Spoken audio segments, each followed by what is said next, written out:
Hello everyone, welcome to Everything Arsenal. We are back. Not the kind of video I wanted to be coming back with, but we have to talk about the injury situation. And we are out of players, guys. We are almost out of players. It hasn't been a great 2 weeks, obviously, dropping points against Brighton, then Merino getting injured in training, then international break. I'm actually one of those people who are like, I actually don't mind an international break so that our players recover, the ones who are injured and the ones who are out, the Gabriel Jesuses and Tomiyasu's of this world.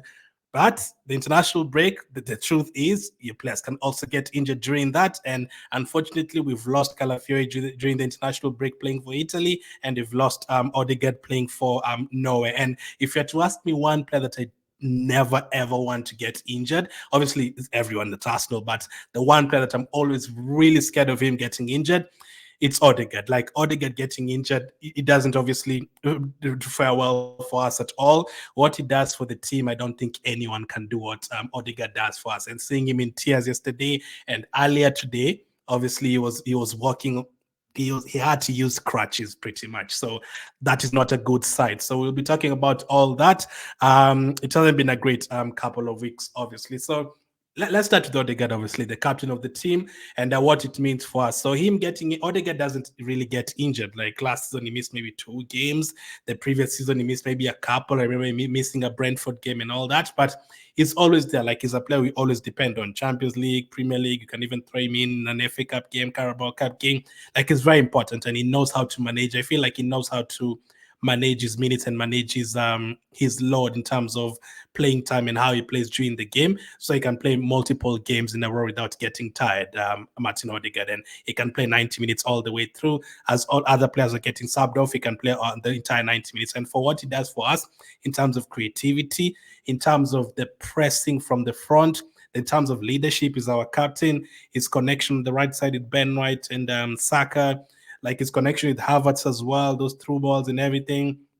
I don't think there's anyone else who can do what Odegaard does. But as of now, Odegaard is injured, and you have to find a way to do it. The injury looked very bad. As I said, he's on crutches. This was not a good injury. I was watching the game live, and right away I dropped my phone. I was like, oh no, don't tell me it's a serious injury. And then when you see the replay, it obviously is a serious injury, and it could take a lot of time. Now we are hoping he's definitely not going to play against Tottenham this weekend. Maybe not even against Atalanta. Maybe not even against Man City. So best hope. Listen, if he recovers and you're told that actually it's just 1 week, God is with us. The football gods are with us. If he ends up missing a week or two, the football gods are with us. But realistically, if I was to pinpoint how long he's going to miss right now, I'm not a doctor, obviously, I would say you're looking at something like 2 months. Now, I'm not a doctor. As I said, it could be a 2 week injury, it could be a 6 month injury. Now, 6 months, 5 months is at that is a wild extent. Like if that is the case, then you're in trouble.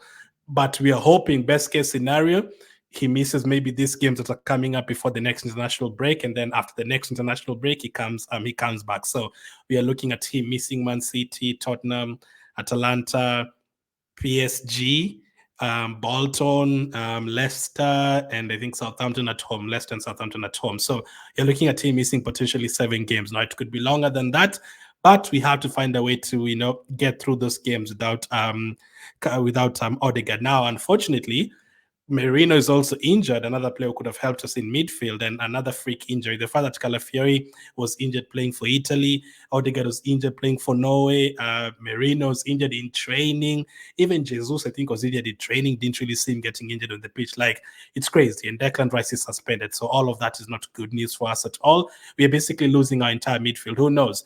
Maybe Ateta's plan was to play Merino, Odegaard, and Declan Rice against Tottenham and Man City in midfield. We don't have all 3 of those players against Tottenham. Now, the positives from that is Rice will be back for the Atalanta game and for the Man City game, and we'll have one position sorted. But for the Tottenham game, we have to find a way to win that game because, listen, draws, you can argue, not bad. I did say at the beginning of the season, if we can get something like 30 wins, 4 draws, 4 losses, that is 94 points. Someone said 4 losses is too much. You can say that, but that takes it to a total of 94 points. I think that should be enough to win the league.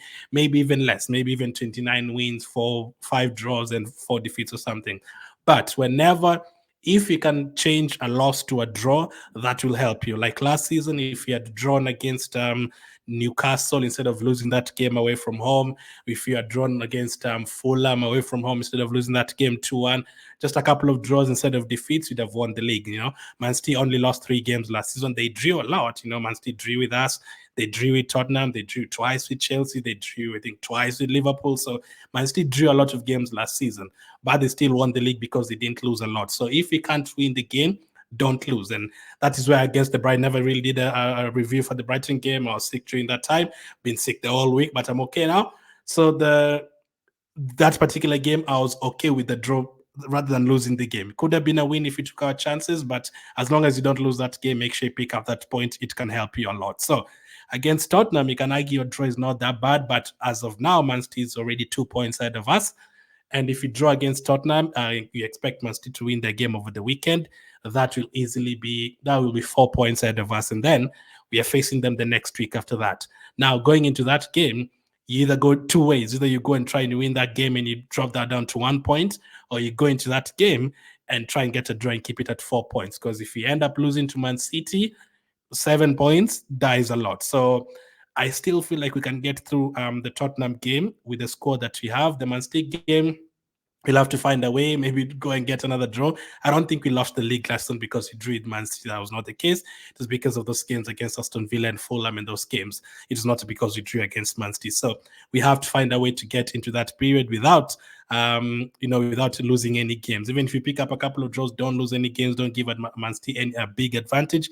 And then hopefully, maybe after we get past the 3 games, this away games this coming week, then we can start going on a winning run, because it doesn't get easy. There's a week where we'll have Liverpool, I think Newcastle, Chelsea as well next month or something. But you have to pull through. We're waiting to hear how long Odegaard will be out for. Hopefully it's not that long, because he's a player we definitely need in the team. And now, like, we're in very crazy situation now with Merino out as well. Partey has just played 2 games for Ghana, 90 minutes in both of them. How many more games can he play? How many more games can he hold out for? If Partey goes down again today, we're in trouble, even more trouble, because now we are really, really out of options. But we do have other players who can cover. Others that could have covered are not there, or someone like a Calafiori. I don't know if he's going to be fit for that game. Maybe he'd have helped us in midfield, but he's not there. So we have other solutions. I still think we can beat Tottenham even with the squad we have, but we'll have to do other things. So maybe, some people have said play Zinchenko in midfield. Our defense is still very good. We can still keep a clean sheet even without Odegaard in the team, without Merino in the team. We can still keep a clean sheet. Saliba is there. Gabriel is there. He's made a couple of mistakes, but I'm sure he's going to be okay. Ben White is still there. Timber is there. He went down with an injury as well against Brighton, and I was very worried. But we have defenders there who can play. Tomiyasu, I don't know when he's going to come back. So you can either play a 4-2-3-1, go back to the traditional, number 10 with 2 pivots behind him, double pivot. You can have maybe Jorginho and Partey both starting. Then you have a Trossard as a number 10. Now we'll need players to step up. Now, I don't want to put too much pressure on Nwaneri. I don't want to throw him in against Tottenham or Man City. Obviously, there's other ways you can approach that. You can, if you want to keep the same formation, we can have because Rice will be back for the next game, so we're just focusing on the Tottenham game.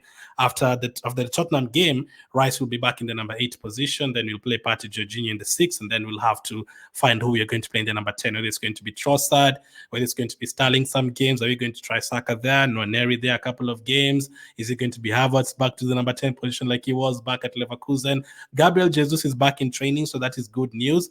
But that will probably mean Havertz back in midfield, or it could also mean, now Sterling, there's players who are going to have to step up. Martinelli has to step up for sure, because if, let's say, since Odegaard is out, we'll have to use someone in that position. Let's say it's Trossard, so we've lost someone on the left side, so it's just going to be Martinelli. So Sterling will have to back up both Martinelli and Saka. And if Jesus is not ready to play a couple of more games, we are going to need Havertz or Sterling up front for this for this Tottenham game. Let's say if it's Sterling, we'll need Sterling to play really well for us. We'll need Sterling to hit the ground running. We'll need Martinelli to start performing. And when Jesus is back, he can play as a forward player some games, and he can also back up Saka on the right side, maybe back up Martinelli on the left side, maybe some games start. So it's a difficult situation. I still think you have players there, because how many players are those? Martinelli, Sterling, Trossard, Saka, Gabriel Jesus, Havertz. I mean, there's players there. We can still score goals. We can still get through those games. I mean, it's unfortunate that it has happened when we have 3 away games in a week, and those 3 away games are against Tottenham, North London derby, against Atlanta, the Europa League holders, and against Man City, the Premier League champions. It's a tough week, obviously. So we will need to depend on our defense a lot this week, and any chances that we get, we need to be putting them away. Like against Brighton, you could easily have won that game if Havertz or Saka scored their chances. So we'll need to take our chances. Against Tottenham last season, we scored 3 goals in the first half. We dominated. We didn't dominate the game, but in terms of counter-attacking, all that, we took our chances, went forward, transitioned very well, and scored goals. So let's hope we can win that Tottenham game. If we get through that Tottenham game without Odegaard, without Merino, without all of those guys, the fans will feel better, because if you end up losing that game and you have Man City next up, he'll be 4, how many points? He'll be 5 points behind Man City before you play them. That would be a disaster. So you're pretty much looking for, don't lose against Tottenham. If possible, win the game, and if possible, the next week, try and get a draw against Man City. Then we'll see how it goes. But there's solutions. We can play a 4-2-3-1, Jorginho and Partey.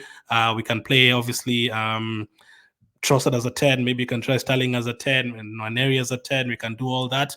We can change the formation if you want Zinchenko in midfield. Depends on how you're going to approach it. But yes, people have talked about the transfer window. Did we do enough? I was very shocked when Vieira left. I thought it was going to be one of them, Vieira and Smith. I didn't think it was going to be both of them.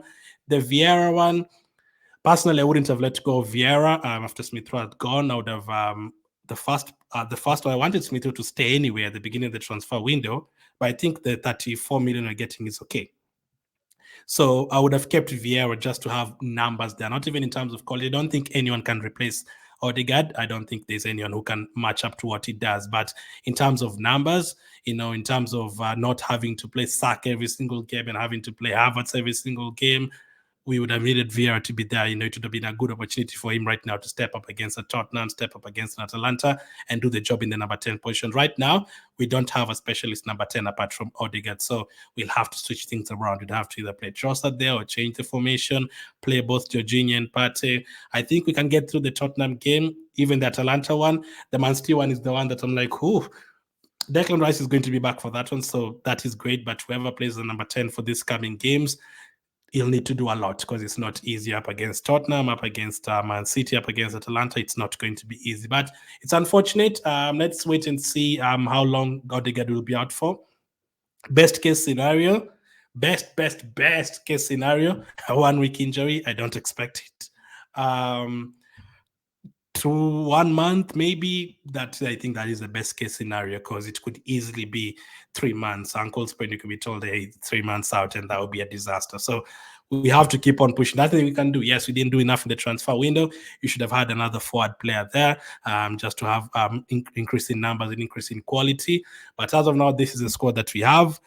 We're only 2 points behind Man City. The league has just started. Champions League has not even started. Carabao Cup has not started. FA Cup has not started. We can't just throw away all our toys out of the pram right away. No, we have to use what we have until Odegaard comes back, and keep pushing until we get to the January transfer window. And hopefully you're still in the title race and you can do something in the January transfer window. But as of now, all the best to Odegaard, Calafiori.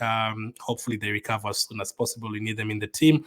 And it's just a disaster. Like this pains me so much. This is a disaster. I would have loved to see, if Merino's in the team, would you have used him as a number 10? It's Rice in midfield and Partey. Is that what you'd have used? But let me know in the comments, what would you like to see? Would you like to see Saka being used in number 10? Would you like to see Nwaneri against Tottenham and Man City? Would you like to see who else? Trossard, Havertz as a number 10. And this Tottenham game, now the Tottenham game, Man City game, Atlanta game will be different, because Rice will be back for the other two, so he'll have someone playing the number 8. But for this Tottenham game specifically, what would you do? Would you start Sterling now as the number 10 and start also with Martinelli and Havertz and Saka? Would you start Trossard? What would be a front 5? Like after Partey, the front 5, what would be a front 5? But we are back. Hopefully we get good news regarding this injury. It's just sad, man. I'm just sad. And again, last point, Havertz still has to play tonight. Rice still has to play tonight. Saka still has to play tonight. Everyone else was subbed off in the England game. Rice played 90 minutes. Saka played 90 minutes. So yeah, we also need to start pulling out of our players from international, because Foden did not go, Palmer did not go. I think Van der Ven did not go to play for Tottenham. We also need to be doing that. I know these players love to play for their countries, but at the end of the day, we are Arsenal supporters. I'm not a Germany supporter. I'm not a Ghana supporter. I am not a Norway supporter. I'm not an England supporter. I care about us, so I care about the players playing for us, not really for the international teams, because listen, we want to win big things, and we need our players to be there. And our players always play 90 minutes, and it's a bummer, really. It's a real bummer. So let me know about that. Thank you for watching, and I'll catch up with you guys on the next one.